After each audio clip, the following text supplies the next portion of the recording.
দেখো লম্বা লম্বা করে আলুটা কেটে নিয়েছি, একটু বয়েল করে নিয়েছি নুন দিয়ে। তারপর এইদিকে বেসন নিয়েছি, এই যে বেসন দিয়ে আজকের এই লম্বা লম্বা করে ভাজবো আমি বেসন মাখাইয়া।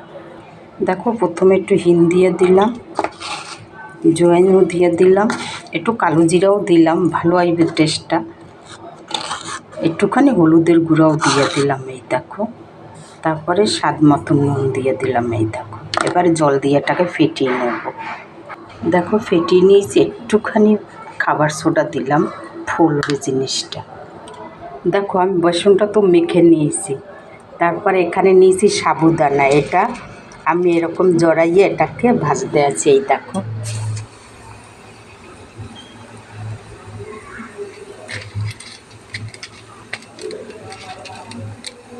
এই দেখো, তোমরা এরকম বানাই খেয়ে দেখবে সকালবেলা নাস্তার সঙ্গে বা বিকালে চায়ের সঙ্গে, খুবই ভালো হয়। একটু যদি সস হয় আর তো কোনো কথাই নাই।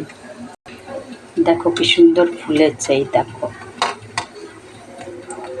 অনেক রকমের হয় সাবুদানা দিয়া, আজকের আমি এরকম একটু করলাম। এই দেখো কি সুন্দর হয়েছে, দেখো। এই যে দেখো কি সুন্দর হচ্ছে, তোমরাও একবার ঘরে ট্রাই করে দেখবে।